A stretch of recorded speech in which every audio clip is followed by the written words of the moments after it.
بسم الله الرحمن الرحيم الحمد لله رب العالمين الحمد لله الذي هدانا للإسلام وما كنا لنهتدي لولا أن هدانا الله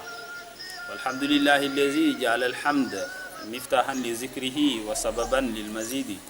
نحمده سبحانه وتعالى ونستعينه ونستغفره ونستهديه ونعوذ بالله من شرور أنفسنا ومن سيئات أعمالنا من يهدي الله فهو المهتدي ومن يضلل فلا هادي له ونشهد أن لا إله إلا الله وحده لا شريك له شهادة تزيد اليقين وتثقل الموازين ونشهد أن سيدنا وحبيبنا محمد عبده ورسوله وحبيبه وخليله أمين وحيه وخاتم رسله وبشير رحمته اللهم صل وسلم وبارك عليه وعلى آله حق قدره ومقداره العظيم ورضي الله عن مصباح الدجى وينبع الهدى وفيد الأمي لأهل التقى مولانا الشيخ أحمد بن محمد ابن سالم التيجاني الشريف الحسني وعن خليفته بحر العلوم ومركز الفهوم سيدنا الشيخ الحاج عمر ابن سعيد الفوتي وعن خليفتهما الشيخ الجامع بين الشريعة والحقيقة سيدنا الشيخ الحاج محمد البشير المنتقى أيده الله وحفظه ورعاه وزد له صحة وعافية والسلامة وعنا به آمين ورضوان الله عن شيخنا ومعلمنا المربي الشيخ الحسين با غفره الله ورحمه وأسكنه الله في أعلى عليين mbokki ñu ngi leen di ne asalaamaaleykum wa rahmatullahi wa barakaatu mbokki téléspectateur Ndiobo TV international tey muy sunu numéro bu njëkk boo xamante ne Ndiobo TV wàcc na tey ànd ak yéen télévision la boo xamante ne judd na ci jamono joo xamante ne lëndëm gi bari na jamono joo xamante ne repère bi néew na xale yi fan la ban repère lañu war a am jamono joo xamante ne nit ñaa ngi daw fu ne di naan aynal ma far kon jamono jooju télévision Ndiobo TV international wàcc ci jamono Ndiobo TV nag mooy turu Cheikh na Omarul Fouti kenn koo xamante ne fédérateur la woon fédérateur boo xamante ne kër goo dem ci këru diine yi di nga fekk foofu tànku njeexantalu tànku Cheikh na Omarul Fouti Sénégal wala Afrique wala ummal islam am koo xamante ne mënoon nañu ñun ñëpp ànd fédéré wu ci moom ndax xëccuwul dara doo dem fenn ci Sénégal ak li ko wër ñu ne la fii këru Cheikh Omar la wutul dara ci àddina léppam amul fenn fu mu tabax kër def jihaadu nafs ba xëy jóge fi dem na jaar na fu nekk ca Mbàkke Bawol jaar na foo xamante ne muy ca Tiwaawoon jaar na fu ne boo demee ca Yoff Laayeen ci kër maam Limaamul Mahdi Muntazar boo demee ci kër Cheikh na Cheikh Saad bu foo dem di nga fa fekk njeexatu Cheikh na Omarul Fouti ku mel noonu nag bu ko réew mi amee pourquoi duñ ko jëriñu te ñu sàkkanal ko ñu fexe ba ci biir loolu ñu fédéré wu ànd ummal islam ci li yàlla digle ne wa'tasimu bi hablillahi jamian al ihtisam boobu ñu mel noonu rek la ñu mën a dajale jiitu ànd ak ñoom ndax ñoom nekkatuñ fi seen njàngaleeg seen i mbind la ñuy ànd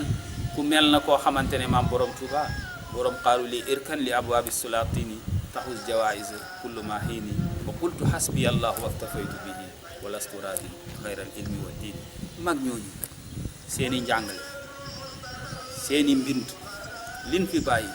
ñëpp war ko rey ngir ëllëg ñu am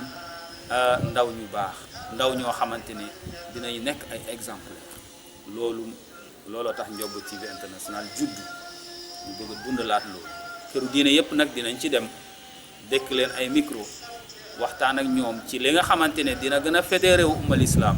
ñu jaare ko nag ci Ndiobo TV international ndax xam ngeen ne ba Cheikh na Omarul Fouti di dem ca Mbàkke Bawol boobu naqari woon na yoon wi neexul woon a dem ndax la fa newoon ci ay gaynde ki bukki waaye fexe na ba mission ba mu waroon a doxi dem na ba yegg ci maam Jaaretullahi Buso mi nga xamante ne l'âge de 33 ans la defar lii mu defar tey koo xamante ne foofu ca Poroxaan fa mu tëdd nga xamante ne dëkku fa ku jógee ba Mbàkke Bawol jigéen wu jógee Bawol dem ba Poroxaan dem ba Saalum xam nga Poroxaan a ngi diwaanu Saalum kon mag ñooñu il faut que ñu jébbil li nga xamante ne bàyyi nañ ko fi